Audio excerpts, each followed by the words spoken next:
살아계신 우리 하나님 감사합니다. 오늘 새벽에도 우리 주님의 은혜로 예배드리며 하루를 시작하게 하시니 너무나도 감사합니다. 오늘도 주님의 목소리를 듣게 하시고 주님 말씀 따라 승리하는 하루의 삶이 되게 도와주시고 오늘 하루도 주님 바라보며 늘 깨어 있어 언제 우리 주님 오실지라도 영광 중에 주님 만나는 믿음의 사람 되게 도와주옵소서.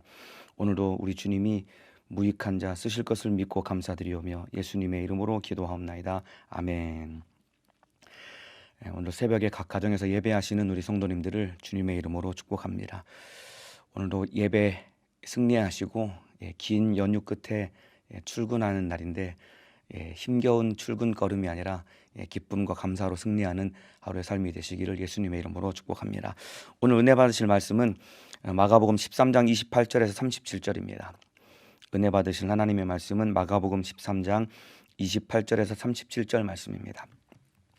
성경을 찾아보시길 바랍니다. 마가복음 13장 28절에서 37절 말씀입니다. 다 찾으신 줄로 알고 저는 여기서 여러분은 계신 곳에서 저와 함께 한 목소리로 합독하여 읽겠습니다. 마가복음 13장 28절에서 37절 말씀입니다.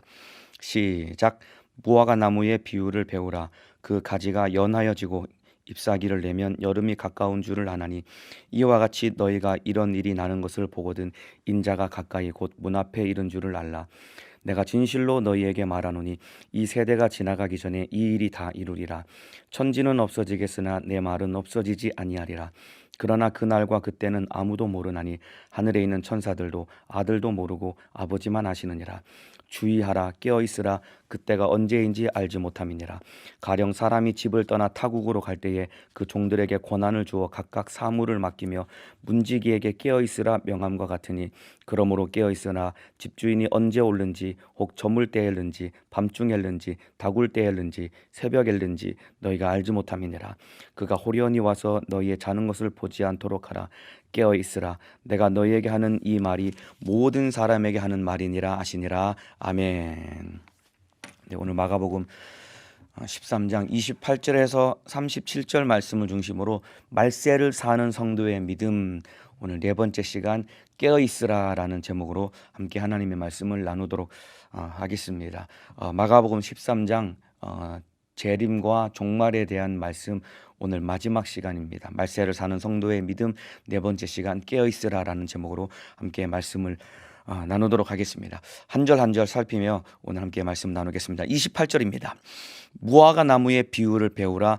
그 가지가 연하여지고 잎사귀를 내면 여름이 가까운 줄을 아나니. 예수님께서 예수님의 오실 때 일어날 모든 징조를 말씀하신 다음에 마지막 결론과 같은 내용입니다. 무화과 나무의 비유를 배우라. 그 가지가 연하여지고 잎사귀를 내면 여름이 가까운 줄을 아나니. 팔레스타인 지역에 대부분의 나무는 1년 내내 푸른색을 띈다고 합니다. 그 지역에 사는 대부분의 나무는 1년 내내 푸른색을 띠는데 유독 무화과 나무는 가을이 되면은 잎사귀가 지고 그리고 이듬해 봄이 되면은 다시 잎이 나기를 시작한다고 합니다. 그러니까 그 예수님 당시에 살았던 유대인들은 무화과 나무에 잎사귀가 피기 시작하면은 여름이 가까워 왔구나라는 것을 피부로 느끼고 인식하는 그런 중요한 어떤 표식과 같은 게 무화과 나무입니다. 저에게 있어서 봄이 가까워 왔구나라고 느껴지는 나무가 무슨 나무냐면은 목련입니다. 목련.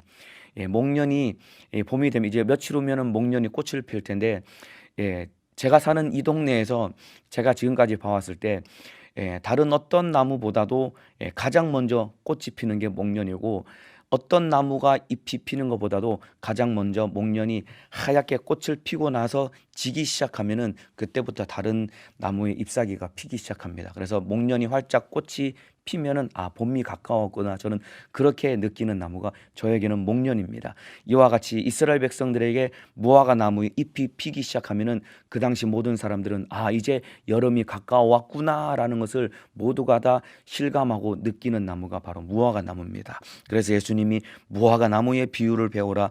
그 가지가 연하여지고 잎사귀를 내면 여름이 가까운 줄을 아나니. 29절에 이와 같이 너희가 이런 일이 나는 것을 보거든 인자가 가까이 곧 문 앞에 이른 줄을 알라라고 우리 주님이 말씀하고 계십니다. 여기 앞에 우리 주님이 이런 일이라는 것은 마가복음 13장 1절부터 27절까지에 나와 있는 모든 내용을 말하고 있는데, 우리 주님이 말씀하신 마지막 말세의 징조는 첫 번째는 너희가 난리와 난리 소문을 들을 것이다. 그 난리와 난리 소문은 바로 전쟁과 그리고 기근과 지진이 있을 것이야 라고 우리 주님이 첫 번째 일러주셨고, 두 번째 주님 오실 때 나타날 징조는 사람들의 무서운 핍박과 미움을 받게 될 것이다 라고 우리 주님이 말씀해 주셨습니다. 모든 사람에게 미움을 받고, 심지어는 예수 때문에 가족들에게도 미움받고 버림받는 그런 핍박이 있을 때 주님의 재림이 임박했다라고 주님이 말씀하고 계십니다. 마지막 세 번째 주님의 재림이 임박했을 때 나타나는 징조는 바로 강력한 이 적그리스도의 출현과 함께 전 지구적인 이 대환란이 일어날 것이다라고 우리 주님이 말씀해 주고 계십니다. 그러니까 난리와 난리 소문, 사람들의 핍박,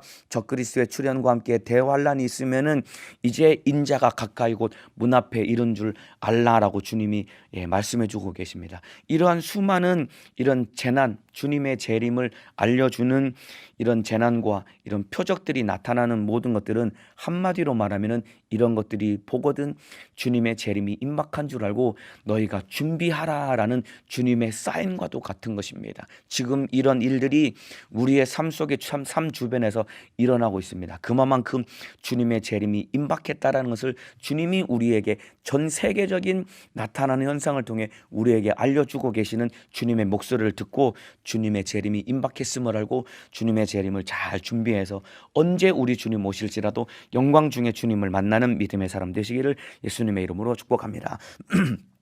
자, 그러면서 30절에 내가 진실로 너희에게 말하노니 이 세대가 지나가기 전에 이 일이 다 이루리라. 천지는 없어지겠으나 내 말은 없어지지 아니하리라. 여러분, 예수님의 말씀은 반드시 이루어집니다. 믿으시면은 아멘 하시겠습니다. 그렇기 때문에 우리 주님은 반드시 다시 오시는 분이십니다. 주님의 말씀이 반드시 이루어지는 것처럼 우리 주님은 반드시 다시 오시는 분이기 때문에 다시 오실 주님을 우리가 맞이하도록 준비하며 살아가야 되는 것이 이 땅의 우리의 삶의 가장 중요한 삶의 이유 중에 하나인 것입니다. 자, 이와 같이 주님의 재림이 임박했고, 주님의 재림이 이제 코앞에 다가왔을 때 이제 우리는 무엇을 해야 되고 어떻게 살아야 되는지 이제 마가복음 13장을 마무리하면서 우리 주님이 우리에게 일러주시며 말세에 대한 이 예언과 비유의 말씀은 마지막 결론을 맺게 됩니다. 주님의 재림이 임박했을 때 우리가 무엇을 해야 되는지 알려주신 것이 무엇이냐면은 33절입니다. 주의하라, 깨어 있으라. 그때가 언제인지 알지 못함이니라. 주님의 재림이 임박했을 때 우리가 무엇을 해야 되고 어떻게 살아야 되냐면은 바로 우리 주님의 명령과 같이 깨어 있어야 됩니다. 그래서 오늘 마지막 제목, 말세를 사는 성도의 믿음 네 번째 시간이면서 마지막 제목은 무엇이냐면은 바로 깨어 있으라라는 것입니다, 여러분. 여러분, 33절부터 37절까지 우리 주님이 깨어 있으라라는 말씀을 연거푸 4번이나 말씀을 하고 계십니다. 그만큼 마지막 때에는 깨어 있어야 되는 것이 너무나 중요하기 때문에 예수님이 깨어 있으라라는 말을 4번이나 하면서 강조하고 있습니다. 여러분, 마지막 때에 주님의 재림을 준비하는 저와 여러분은 깨어 있는 신앙생활을 해야 됩니다. 그렇게 되기 원하시면은 아멘 하시겠습니다. 자, 여러분, 깨어 있으라, 깨어 있다라는 말의 의미는 뭐와 똑같은 말이냐면은 깨어 있다라는 말은 바라보다라는 말과 똑같은 의미입니다. 깨어 있다라는 말은 바라보다라는 의미와 똑같은 것입니다. 이게 예수님이 깨어 있으라라고 해서 잠도 안 자고 24시간 두 눈을 뜨고 날마다 철야 기도하면서 이 잠자지 말라는 의미가 아니라 깨어 있다라는 말은 바라보다라는 말과 똑같은 말씀인데, 무엇을 바라봐야 되냐면은 예수님을 바라봐야 됩니다. 마지막 때에 우리가 깨어 있어야 되는데 어떻게 깨어 있어야 되냐면은 마지막 때에 우리가 주님만 바라봐야 됩니다. 세상을 바라봐서도 안 되고, 나를 바라봐서도 안 되고, 다른 사람을 바라봐서도 안 되고, 오직 우리는 우리 주님만, 다시 오실 예수님만 바라보는 믿음의 사람이 되어야 됩니다. 자, 예수님을 바라보다. 목사님, 예수님이 눈에 보이지도 않는데 어떻게 예수님을 바라봐야 됩니까? 그런 질문과 의구심을 가질 수 있는데, 예수님을 바라보다라는 말은 어떤 의미냐면은, 첫 번째는 예수님을 바라보다라는 것은 우리가 주님의 마음을 가져야 되는 겁니다. 이게 예수님을 바라보는 것입니다. 두 번째는 우리가 주님의 은혜로 살아야 됩니다. 이게 바로 주님을 바라보는 삶을 사는 것입니다. 세 번째는 우리가 주님의 은혜로 살면서 이제 주님이 행하신 일을 우리도 하는 것이 예수님을 바라보며 사는 삶을 살아가는 것입니다. 이해가 되시죠? 다시 한번 정리해 드리겠습니다. 예수님이 깨어 있으라라고 명령했는데, 깨어 있다라는 것은 우리가 주님을 바라보는 삶을 살아가야 되는데, 주님을 바라본다는 것은 첫 번째는 주님의 마음을 가져야 되고, 두 번째는 주님의 은혜로 살아야 되고, 세 번째는 주님이 하신 일을 우리도 하는 삶을 사는 것이 마지막 때 다시 오실 주님을 바라보며 사는 신앙생활인 것입니다. 요거 간단하게 한번 설명을 좀 드리겠습니다. 자, 주님의 마음을 갖는다라는 것은 히브리서 12장 1절에서 3절에 나와 있습니다. 제가 읽어드리겠습니다. 이러므로 우리에게 구름같이 둘러싼 허다한 증인들이 있으니, 이 허다한 증인들은 먼저 천국에 가서 이제 다시 주님 공중에 강림하시면은 그들이 우리와 함께 주님을 맞이할 먼저 천국에 간 사람들입니다. 이들이 허다한 증인들이 구름같이 둘러싸서 우리를 지켜보고 있다라는 얘기입니다. 허다한 증인들이 있으니 모든 무거운 것과 얽매이기 쉬운 죄를 벗어버리고 인내로서 우리 앞에 당한 경주를 경주하며, 자, 이 마지막 때에 이 전쟁과 기근과 그리고 이 기근과 지진, 이런 난리와 난리 소문이 있고 사람들의 핍박이 있고 적그리스도가 출현하고 대환란이 있는 이런 참으로 어려운 핍박의 시기 가운데 이 무거운 죄를 벗어버리고 인내로서 우리 앞에 당한 경주를 경주하며 신앙생활에 승리해야 된다라고 말씀을 하시면서, 그 뒤에 믿음의 주요 또 온전케 하시는 이인 예수를 바라보자. 여기 예수를 바라보자라고 히브리서 12장 1절에 기록되어 있죠. 이게 바로 깨어 있으라라는 말과 똑같은 말입니다. 깨어 있다라는 것은 예수를 바라보라라는 말씀입니다. 예수를 바라보는데 그 예수님이 어떤 분이시냐면은, 저는 그 앞에 있는 즐거움을 위하여 십자가를 참으사 부끄러움을 개의치 아니하시더니, 예수님이 어떤 분이시냐면은 예수님을 바라봐야 되는데 그 예수님이 어떤 분이시냐면은 그 앞에 있는 즐거움, 이 즐거움이 무엇이냐면은 바로 죄와 허물로 지옥 갈 우리 영혼이 살아나는 것이 예수님에게는 가장 큰 기쁨이요 즐거움이었는데, 예수님이 이 즐거움 때문에 십자가를 참으셨고 벌거벗겨서 죄인으로 수치를 당하며 죽으시는 이 일을 예수님이 참으셨다라는 것입니다. 이런 예수님의 마음을 갖는 것이 바로 예수님을 바라보는 것입니다. 이해가 되시면 아멘 하시겠습니다. 너희가 피곤하여 낙심치 않기 위하여 죄인들의 이같이 자기에게 거역한 일을 참으신 자를 생각하라. 우리가 끊임없이 예수님을 비난하고 예수님을 부인하고 예수님을 배반하고 떠났지만은 끝까지 우리를 참으시고 돌아오기를 기다리시는 그 예수님의 마음을 너희도 가지라라는 것이 우리 주님의 마음인 것입니다, 여러분. 그렇기 때문에 마지막 때 우리 주님이 깨어 있으라라는 말은 예수님을 바라봐야 되는데, 예수님을 바라본다는 것은 주님의 마음을 가지라라는 것입니다. 마지막 이 큰 환난과 핍박 속에 우리가 믿음을 지키고 승리하기 위해서는 깨어 있어야 되는데, 바로 깨어 있다라는 것은 주님을 바라봐야 되고 주님의 마음을 가지고 우리가 주님 뜻대로 살아가기만 한다면은 마지막 환난과 핍박 속에 신앙생활 넉넉히 이기며 승리할 수 있습니다. 주님의 마음을 가지고 주님을 바라보며 영적 생활에 승리하시기를 예수님의 이름으로 축복합니다. 자, 또 두 번째, 예수님을 바라본다라는 것은 주님의 은혜로 살아야 된다라고 말씀을 드렸죠. 자, 민수기 21장 8절에서 9절 말씀입니다. 여호와께서 모세에게 이르시되 불뱀을 만들어 장대 위에 달라 물린 자마다 그것을 보면 살리라. 그것을 보면 산다라고 했죠. 모세가 놋뱀을 만들어 장대 위에 다니 뱀에 물린 자마다 놋뱀을 쳐다본 즉 살더라. 아까 말씀드렸죠. 깨어 있으라라는 말은 예수님을 바라보다라는 말의 의미라고 제가 말씀을 드렸죠. 여기 이게 민수기 21장이 무슨 내용이냐면, 이스라엘 백성들이 광야에서 또 하나님을 확 원망합니다. 그러니까 그 죄의 대가로 광야에서 불뱀이 확 나타나서 이스라엘 백성들을 물기 시작합니다. 독사에 물렸으니 그들이 죽어가는 그들이 막 아우성을 치며 하나님께 살려달라고 하니까 살려달라는 그 하나님 그 백성들의 말을 듣고 하나님이 모세에게 불뱀을 만들어서 장대 위에 달라 물린 자마다 그것을 보면 살리라.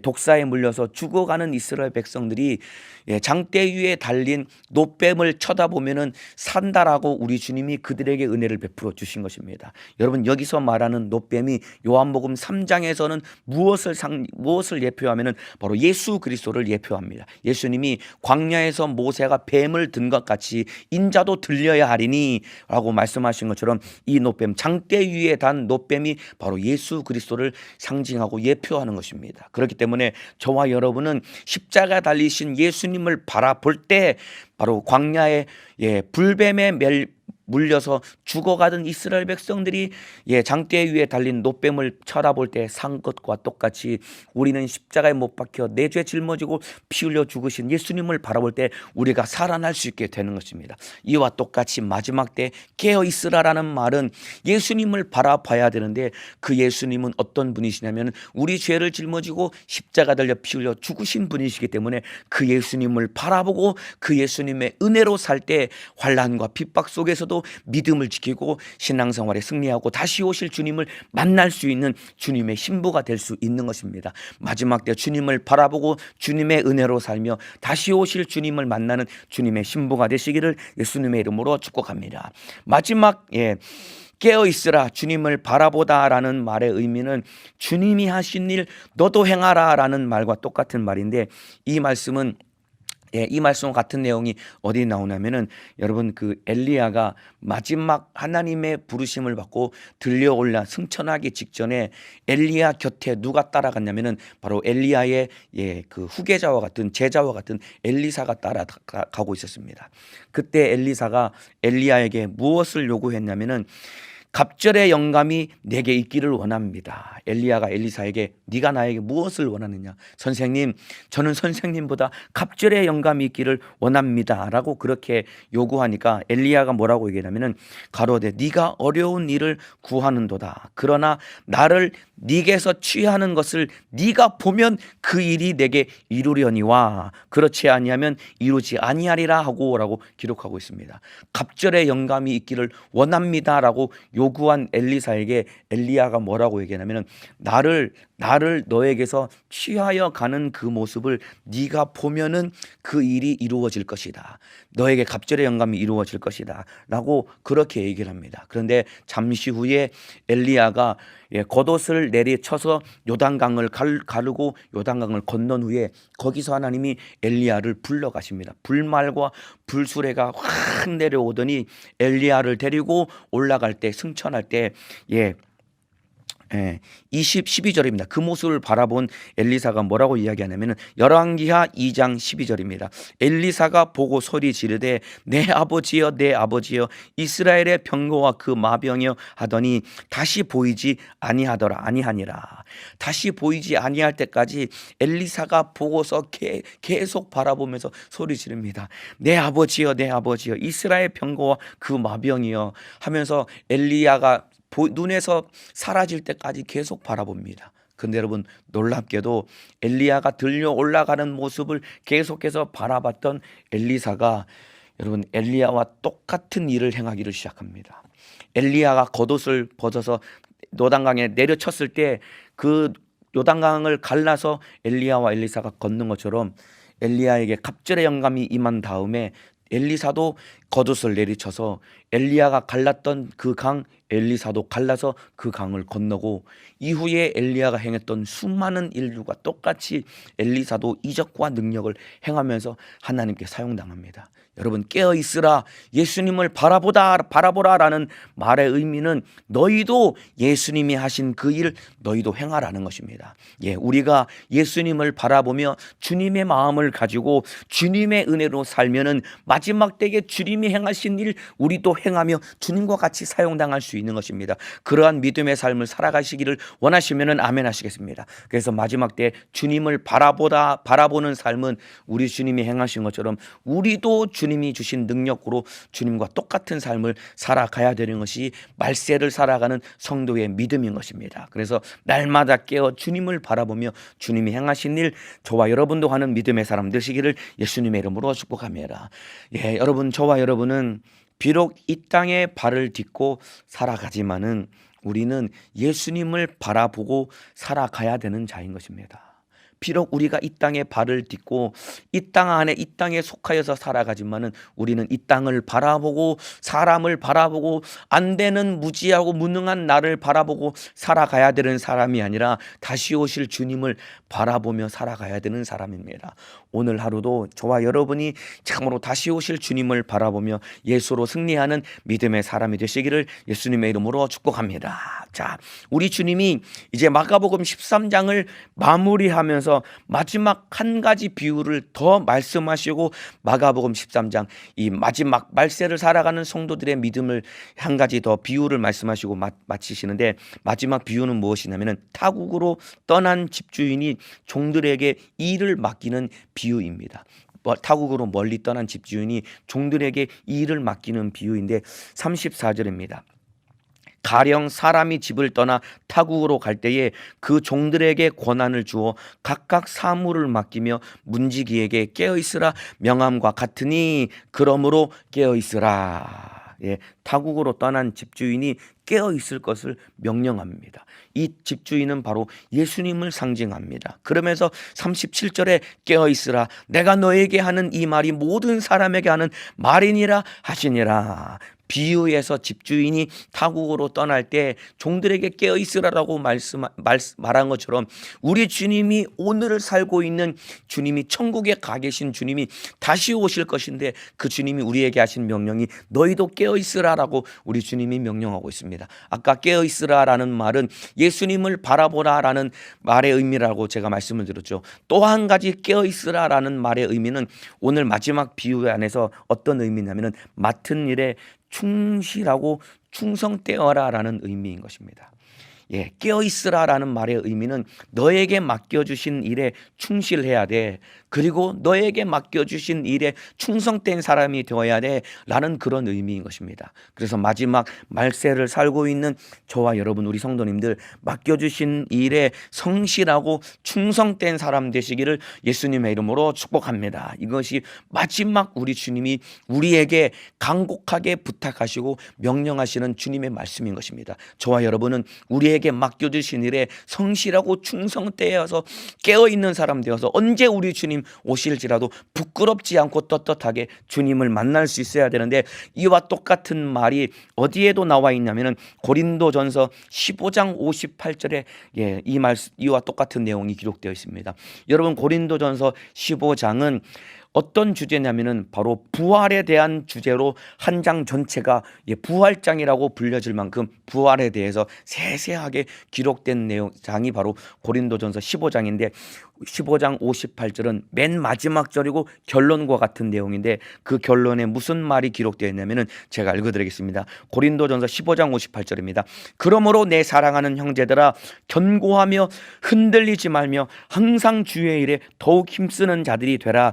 이는 너희 수고가 주 안에서 헛되지 않은 줄을 알미니라. 예, 마지막 말세를 살아가며 또 주님 다시 오실 때 부활의 믿음을 갖고 살아가기를 소망하는 모든 성도들에게 우리 주님이 마지막에 결론과 같이 명령하신 내용이 견고하며 흔들리지 말며 항상 주의 일에 더욱 힘쓰라라고 강력하게 명령하고 있습니다. 그러니까 쉽게 말하면은 마지막 네가 부활을 소망한다면은 주의 일에 힘써야 돼.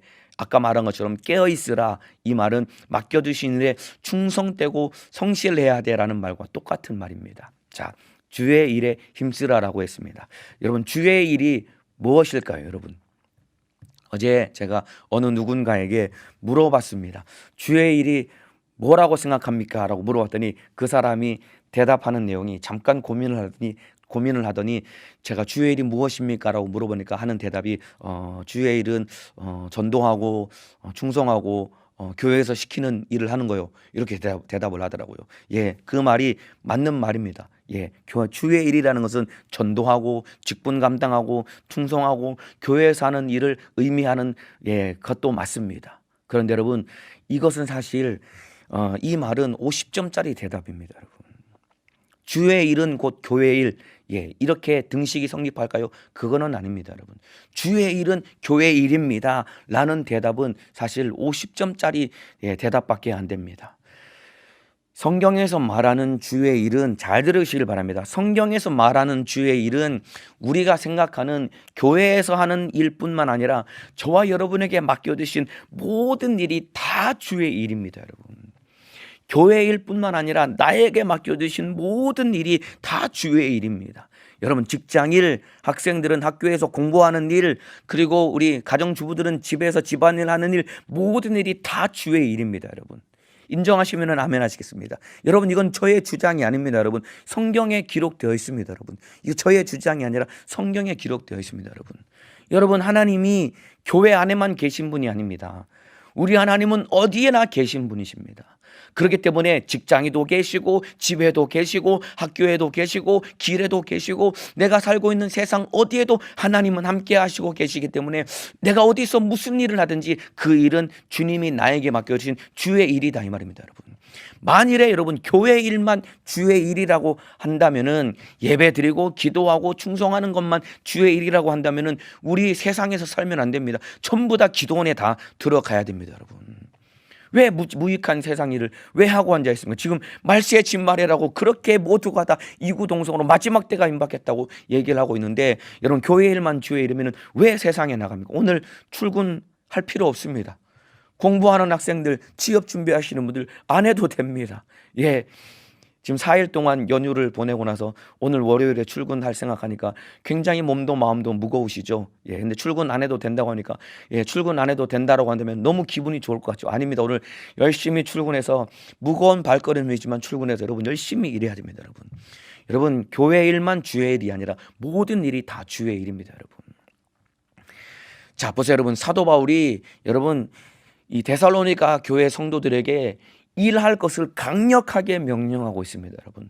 데살로니가 전후서의 전체 주제는 무엇이냐면 주님의 재림에 대해서 사도 바울이 상세하게 쓴 책이 바로 데살로니가 전후서인데, 데살로니가 전후서를 쓴 사도 바울이 거기에 강력하게 주장한 말이 무엇이냐면 바로 일하라고 명령하고 있습니다. 데살로니가 후서 3장 10절 12절 말씀 제가 읽어드리겠습니다. 우리가 너희와 함께 있을 때에도 너희에게 명하기를 누구든지 일하기 싫어하거든 먹지도 말게 하라 하였더니, 일하기 싫으면 먹지도 말랍니다.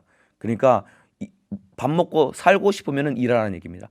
너 살고 싶으면 땀 흘려서 일하라는 얘기입니다. 자, 그러면서 11절에 우리가 들은즉 너희 가운데 규모 없이 행하여 도무지 일하지 아니하고 일만 만드는 자들이 있다 하니, 이런 자들에게 우리가 명하고 주 예수 그리스도 안에서 권하기를 종용이 일하여 자기 양식을 먹으라 하노라. 예수 그리스도 안에서 권한다고 합니다. 종용이 자기 일을 하랍니다.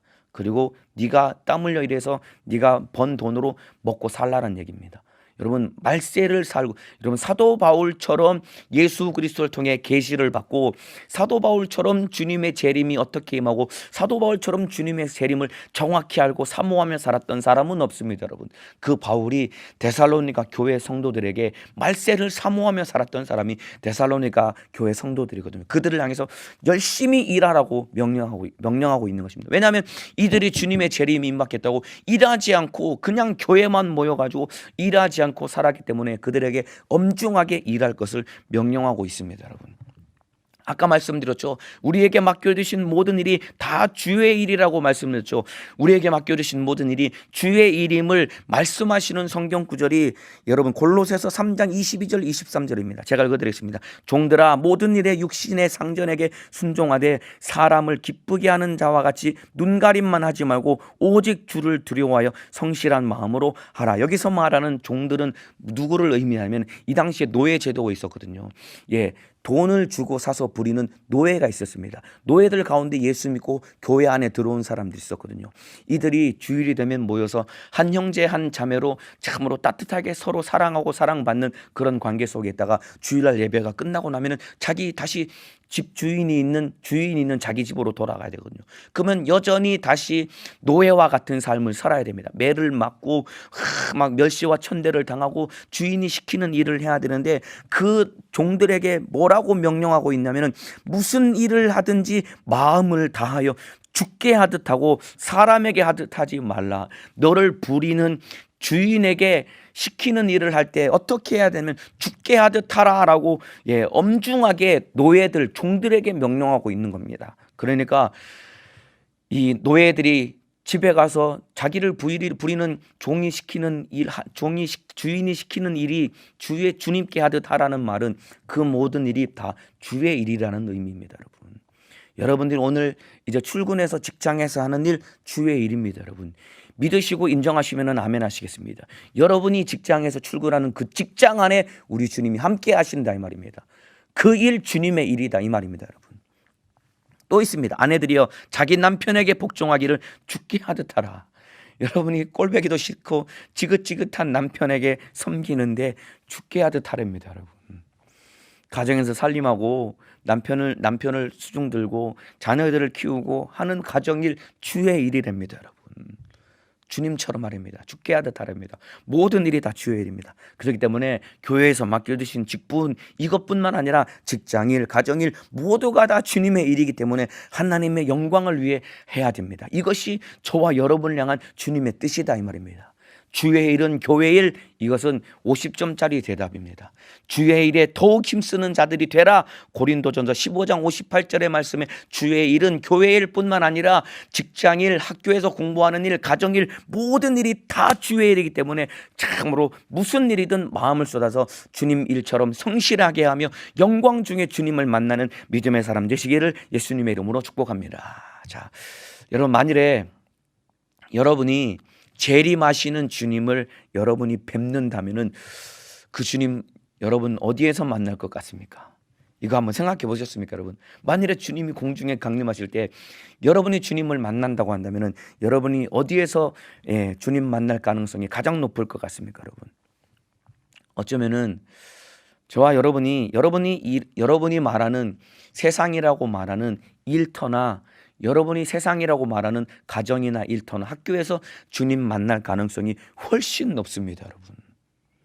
주님 다시 오실 때 다시 오시는 주님을 만나는 장소가 될 가능성이 가장 높은 것이 바로 집이나 직장이나 학교일 가능성이 가장 높다 이 말입니다. 물론 우리의 마음의 소원이나 내 욕심 같아서는 막 이 예배 시간에 예배드리고 성전에서 막 뜨겁게 기도할 때 주님 만났으면 좋겠다 싶은 마음의 소원은 있지만은 한번 따져보세요.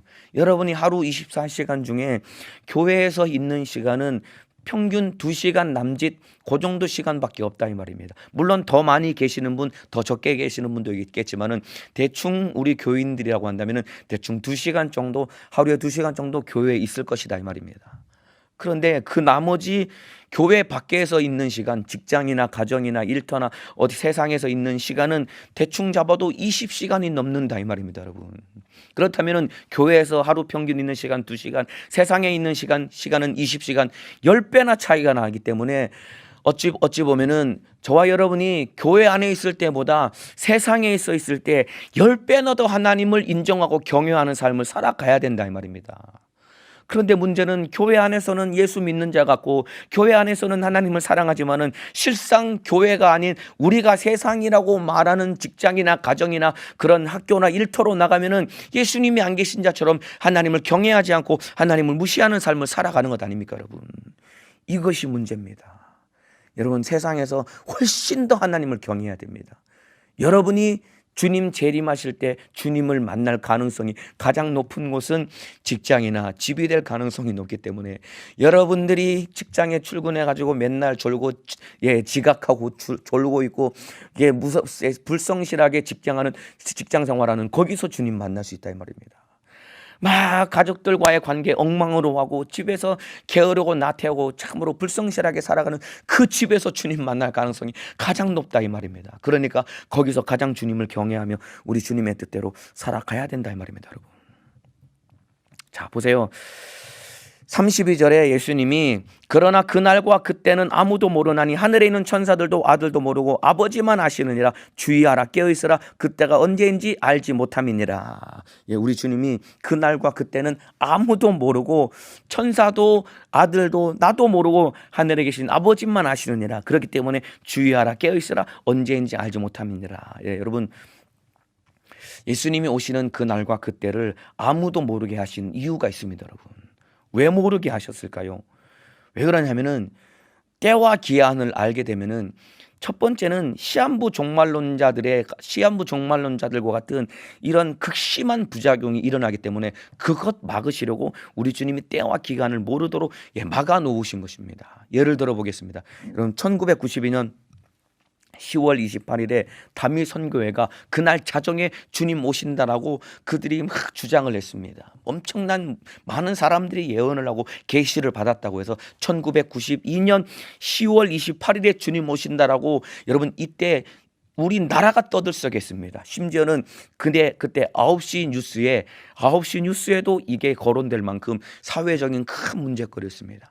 1992년 10월 28일에 예수님이 온다고 하니까 그때 담임 선교회의 그 교리를 믿었던 엄청나게 많은 사람들이 직장도 그만두고 참으로 가족들과의 연도 끊어버리고 전 재산을 다 갖다 팔아 바쳐가지고 담임 선교회 그 종교 집단에다 바쳐가지고 모든 삶을 내팽개치면서 지금 우리나라의 사회적인 문제가 될 만큼 큰 파장을 일으키는 문제였거든요. 그런데 결국 주님이 안 오시고 그 이후에 그렇게 시한부 종말론자처럼 살았던 그들의 이후의 삶이 너무나 힘들고 비참해졌거든요. 이렇게 주님 오시는 때를 알면은 사회가 마비되고 온통 이런 수많은 부작용이 일어나기 때문에 문제가 생길 수밖에 없기 때문에 때와 기한을 아무도 모르도록 주님이 막아 놓으셨다 이 말입니다. 그런데 더 정말 우스꽝스러운 것은 92년 10월 28일에 온다라고 주장했던 교주가 여러분 적금을 하나 든 게 있는데 그 적금 만기일이 언제냐면은 10월 28일 이후에 적금이 만기되는 그 적금을 그 교주가 드러났다라는 거예요. 그러니까 결정적으로 그 교주는 그것을 믿지 않고 사람들을 현혹시켰다라는 증거입니다. 그러니까 마지막 말세가 임했으니까 재산 갖다가 팔아서 다 바쳐 주님께 바쳐 이렇게 주장하는 사람들에게 속으면 안 됩니다, 여러분. 절대로 그런 사람들에게 재산 갖다 주님 오실 때 얼마 안 됐으니까 재산 갖다 팔아 바쳐라라고 말하는 사람들에게 속지 않기를 예수님의 이름으로 축복합니다.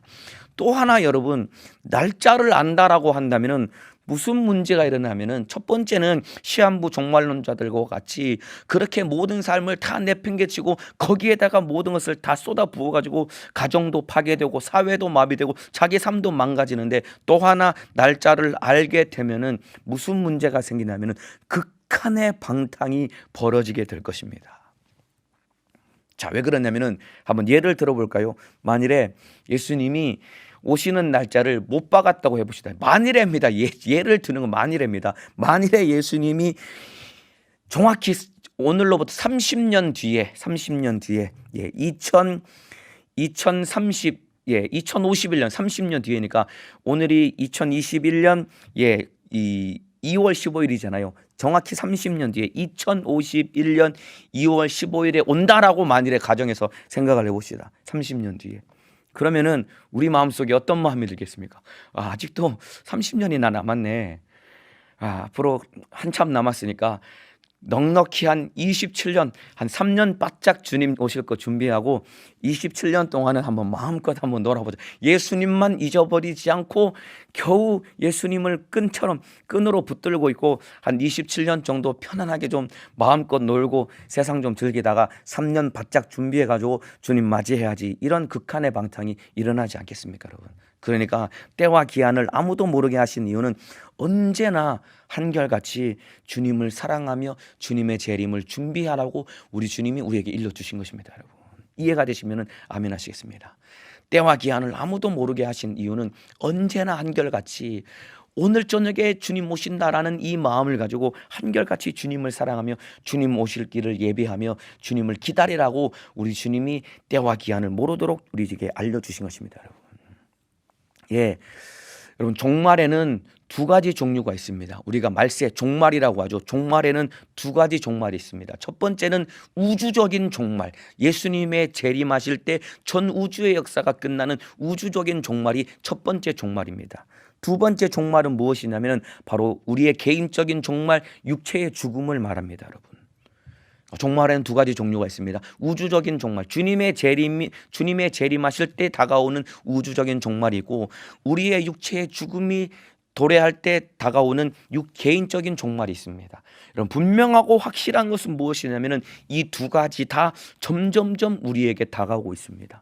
우주적인 종말, 개인적인 종말, 두 가지 다 점점점 우리에게 다가오고 있습니다. 여러분, 그렇기 때문에 설령 내가 살아있을 때 주님이 재림하시지 않더라도 개인적인 종말인 우리의 육체의 죽음을 피할 수 없기 때문에 늘 저와 여러분은 임박한 종말을 인식하며 깨어서 우리 주님을 사랑하며 신앙생활, 영적 생활에 승리하는 믿음의 사람이 되어야 된다 이 말입니다. 여러분, 오늘 말씀했습니다. 깨어 있으라. 깨어있다라는 것은 첫 번째는 주님을 바라보라라는 말입니다. 주님을 바라보는 삶이라는 것은 주님의 마음을 가지고 주님의 은혜로 살면서 주님이 행하신 일 너도 행하라라는 것이 바로 주님을 바라보는 깨어있는 삶을 사는 것입니다. 두 번째, 깨어있으라라는 것은 맡은 일에 충실되고 성실하게 충성된 삶을 살라라고 했습니다. 예, 이 주의 일은 기도하고 예배하고 전도하고 충성하고 직분 감당하는 그거 교회의 일뿐만 아니라 맡겨주신 모든 일이 다 주의 일이라고 했습니다. 가정일, 직장일, 학생들은 공부하는 일, 모든 일이 다 주의 일이라고 했습니다. 이 일에 맡은 일에 성실하게 소임을 다해야 됩니다. 그래서 우리 주님을 뜨겁게 사랑하며 영적 생활, 신앙 생활에 승리하시기를 예수님의 이름으로 축복합니다. 예, 이제 마가복음 13장 네 번에 걸쳐 하나님의 말씀을 나누었습니다. 마가복음 13장은 마태복음 24장과 같이 말세의 징조와 함께 예수님의 재림에 대해서 예수님이 직접 가르치신 말씀입니다. 전체 네 번에 거쳐서 말씀을 나누는데 첫 번째는 마지막 때에 두려워하면 안 된다라고 말씀을 나누었습니다. 기억하시나 모르겠습니다. 첫 번째는 마지막 주님의 재림이 임박했을 때 두려워하지 말고 예수님께 소망을 두라라고 했습니다. 두 번째는 참으로 사람들에게 미움을 받고 핍박을 받을 때 그때에도 우리와 함께 하시는 성령으로 살아야 된다라고 말씀을 드렸습니다. 세 번째는 참으로 적그리스도가 나타나고 대환란이 있을 때 그때 주님의 신부의 자격을 갖출 수 있는 유일한 방법은 그리스도로 옷 입어야 된다라고 말씀을 드렸습니다. 우리 주님 앞에 점도 없고 흠도 없이 주님의 심판대 앞에 우리가 나타나기 위해서는 점도 없고 흠도 없는 어린 양과 같은 그리스도의 보배로운 피로 우리가 옷 입을 때 우리 안에는 점도 있고 흠도 많지만은 참으로 예수 그리스도의 피로 우리가 옷 입을 때 예수님 때문에 우리가 하나님 앞에 점도 없고 흠도 없이 나타날 수 있기 때문에 그리스도로 옷 입어라라고 마지막 말씀드렸습니다. 그리고 오늘 마지막 시간 깨어 있으라라고 말씀을 드렸습니다. 마지막 때에 신앙생활 승리하고 말세를 사는 성도의 믿음을 갖기 위해서 두려워하지 않고 성령으로 살며 그리스도로 옷 입고 깨어서 언제 우리 주님 오실지라도 영광 중에 주님을 만나는 거룩한 주님의 신부가 되시기를 예수님의 이름으로 축복합니다. 오늘 한 날도 이제 잠시 후에 출근할 여러분의 직장과 일터 거기에 주님 계시고 그 일 나에게 맡겨주신 주의 일입니다. 죽게 하듯 하라고 주님이 말씀하셨으니 오늘도 주님 뜨겁게 사랑함으로 한 날도 승리하는 믿음의 사람 되시기를 예수님의 이름으로 축복합니다. 기도하겠습니다. 예수님 감사합니다. 주님의 재림이 임박해가는 이때에 두려워할 것이 아니라 오히려 소망 가지고 살게 도와주옵소서. 내 힘으로 살 수 없기에 성령을 보내주셨으니 성령으로 살게 도와주시고 마지막 주님 공중에 강림하실 때에 참으로 거룩한 신부되어 주님 만나야 되는데 내 안에는 점도 많고 흠도 많고 자격 없는 죄인이지만은 점 없고 흠 없는 어린 양 같은 그리스도의 보배로운 피로 옷 입을 때 내가 영광 중에 거룩하여 주님을 만날 수 있겠사오니 예수로 옷 입고 거룩하여 주님 만나게 도와주시고 언제 우리 주님 오실지 모르니 늘 깨어서 주님을 바라보며 주님의 마음을 가지고 주님의 은혜로 살며 주님 하신 일 나도 행하게 도와주시고, 그리고 맡겨주신 일 성실하게 책임을 다하게 도와주시되, 교회 일뿐만 아니라 직장일, 학교일, 가정일 성실하게 감당하며 주님을 만나는 믿음의 사람 되게 도와주옵소서. 그러나 악한 마귀 사단 귀신 역사는 두려워하게 만들고 성령으로 살지 못하게 만들고 그리스도로 옷 입지 못하게 만들고 깨어있지 못하게 만들고 불성실하게 만들고 예수를 바라보지 못하게 만드는 이 원수는 떠나가게 도와주옵소서. 나사렛 예수님의 이름으로 명하노니 이 못된 마귀 사단 귀신 질병 역사야 참으로 우리 성도들의 마음과 생각과 환경 속에서 결박당하고 떠나갈지어다. 예수님의 이름으로 명하노니 떠나갈지어다. 떠나갈지어다. 떠나갈지어다. 떠나갈지어다. 떠나갈지어다. 떠나갈지어다. 떠나갈지어다. 떠나갈지어다. 우리 주님 나간 원수는 다시는 돌아오지 못하도록 예수님의 이름의 권세로 지켜보존하여 주시고 주님 뜻 이루게 도와주옵소서. 주의 사자 영육간의 강건함으로 주님 심정 구령 열정으로 우리 주님의 기쁘신 뜻대로 사용하여 주옵소서. 우리 두 손 높이 들고 주여 삼창하고 기도하시겠습니다. 주여 주여 주여.